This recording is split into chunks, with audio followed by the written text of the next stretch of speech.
In this video, we're going to learn how to use the limit comparison test to prove convergence or divergence of a series. Now, to illustrate the motivation for the limit comparison test, why don't we just jump into an example?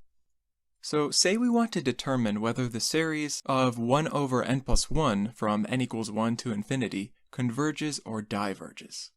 Intuitively, we suspect that this constant, plus 1, doesn't really matter, and the sum will exhibit the same behavior as 1 over n.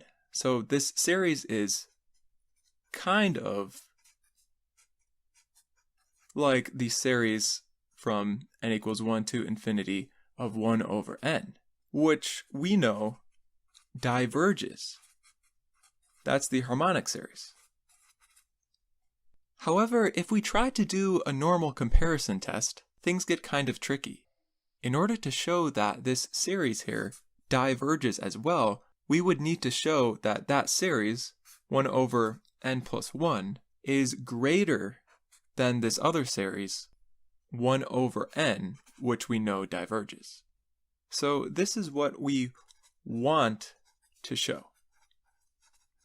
We don't know it yet. That's what we want to show so that we can say that this series is greater than a divergent series and therefore it diverges. But the issue here is that this statement is false. Take, for example, n equals 1.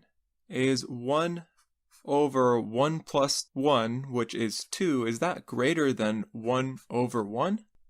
Well, no, a half isn't greater than 1 over 1. So this whole thing falls apart. And this is where the limit comparison test comes in. The limit comparison test states that if we have two sequences, say an and bn, and they are both positive, and furthermore the limit of their ratio is a positive and finite number, call it L, then the two series of an and bn display the same behavior, meaning that they either both converge or both diverge.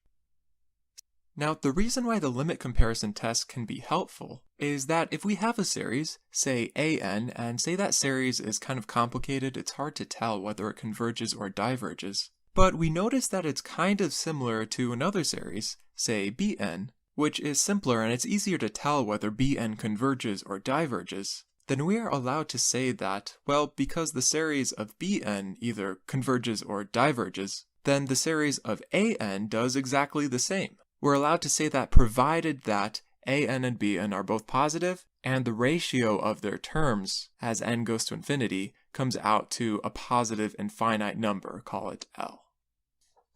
So back to our original problem, deciding whether this series 1 over n plus 1 converges or diverges, this is a perfect candidate for the limit comparison test. And the reason is that it's hard to tell whether 1 over n plus 1 converges or diverges. But if we get rid of that plus 1, then this is kind of like 1 over n, which we know diverges. So we would like to be able to say that because 1 over n diverges, then so should 1 over n plus 1. Things didn't work out well with this greater than comparison, so why don't we try the limit comparison test? Now, in order to use the limit comparison test, there are two conditions that we have to verify. First of all, both series 1 over n plus 1 and 1 over n have to be positive. And second of all, the limit of the ratio of their terms must come out to a positive and finite number. So let's check both of these conditions. The first condition here is pretty easy. N ranges from 1 to infinity, so n is always a positive number. And therefore n plus 1 is also a positive number. And in both cases, a positive number 1 divided by another positive number, whether it be n or n plus 1, it's always going to yield a positive number. So this first criterion is satisfied. The second criterion, on the other hand, requires a bit more work. But it's not too bad. All we have to do is compute a limit. The limit, as n approaches infinity, of the ratio of the terms, so 1 over n plus 1, divided by 1 over n. And when you've got nested fractions like this, it's always easiest just to write it as a division. So that's the limit as n approaches infinity of the numerator, 1 over n plus 1, divided by the denominator, 1 over n. And the reason why this makes it easier is that division of fractions is just multiplication of a reciprocal. So we can write this 1 over n plus 1 divided by 1 over n as a multiplication, 1 over n plus 1 times the reciprocal, n over 1. So putting this together, this is just the limit as n goes to infinity of n over n plus 1.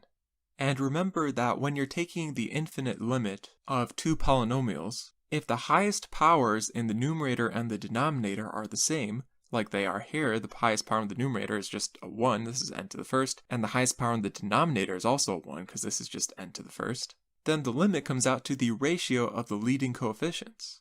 In this case, the leading coefficients are just 1 and 1. So we take the ratios of those leading coefficients, 1 over 1, and that comes out to just 1. And that number 1 is positive and finite, like we wanted. So there we go, the second condition is satisfied. So that means we are good to use the limit comparison test here.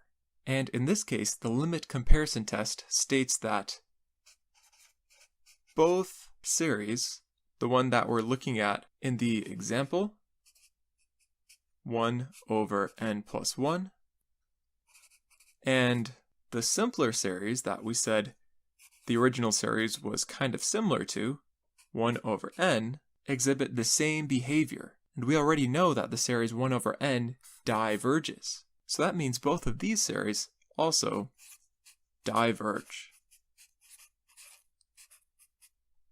So that's it, we've got it. We've proven that this series 1 over n plus 1 diverges. Why don't we try another example with a more complicated series? Let's say we want to determine whether the series of the fraction with numerator 5 times 2 to the n minus 4 over the denominator 3 to the n plus 1 converges or diverges. Now this series is kind of complicated. Let's write it down once more. And let's try to scratch out some terms that don't really matter, like these constants, minus 4 and plus 1. And you know the 5 shouldn't affect convergence or divergence either, since it's just multiplying the series by some finite number, so we can scratch that out too. The very core of the series is this 2 to the n over 3 to the n. So that's what we want to compare it to. We know that this series here is a geometric series, since it can be written as 2/3 to the n. And this series converges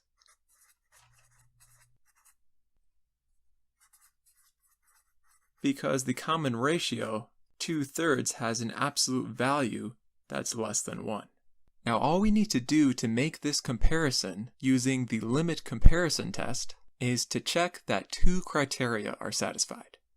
The first criterion is that the terms of both series here must be positive. And the second criterion is that their ratio must also be positive and finite. So let's check both of these conditions starting with the first one. It's pretty obvious that 2 to the n over 3 to the n is always positive, 2 to some power is positive, and 3 to some power is positive, so you divide them, you still get a positive number. For the original series, it's a bit harder to tell, but think about plugging in n equals 1. If you plug in n equals 1, then the top is 5 times 2, which is 10, then minus 4 is 6. And as n increases, this 2 to the power increases. That's just increasing this term here, so we're having a bigger and bigger number, and then subtracting 4. So this is always getting bigger than 6, so that's always positive, we're safe there. And then in the denominator, this 3 to the n plus 1, well, 3 to the n is always positive, and then plus positive number 1, that's always positive. So this is good too, it's a positive divided by a positive. So we see that both series have positive terms, and the first criterion is satisfied. The second criterion, of course, involves computing a limit, so let's write that down. It's the limit as n approaches infinity, and let's jump straight to it and write this as a division. This is the numerator, 5 times 2 to the n minus 4 over 3 to the n plus 1 divided by the denominator, which is 2 to the n over 3 to the n. And of course, we can just convert this division of fractions into a multiplication of the reciprocal of the second fraction. So we'll write this again, 5 times 2 to the n minus 4 over 3 to the n plus 1. And this time write it as times the reciprocal, flip the fraction, 3 to the n over 2 to the n. Now let's write this again, but let's try to get some cross cancellation going. Like this 2 to the n in the denominator and a 2 to the n in the numerator, we'd like to cancel, but there's nothing on the 4. So before we cancel anything, we have to do a bit of factoring. Let's factor out a 2 to the n from the numerator there. So if we factor out a 2 to the n, then what's left over? Well, there's a 5 there that was originally multiplying a 2 to the n. And then if we factor out a 2 to the n from the 4, we get a 4 times 2 to the negative n. And that works because 2 to the n times 2 to the negative n is 2 to the n plus negative n, which is 2 to the 0, which is 1. And 4 times 1 is just 4. So that's kind of helpful because when we write this second fraction, 3 to the n over 2 to the n, we see that we can cancel out 2 to the n here and here.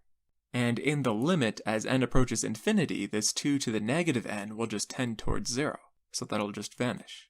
But let's not get too ahead of ourselves because we still have a denominator here. There's a 3 to the n and a 3 to the n, so let's try to factor out a 3 to the n from the denominator.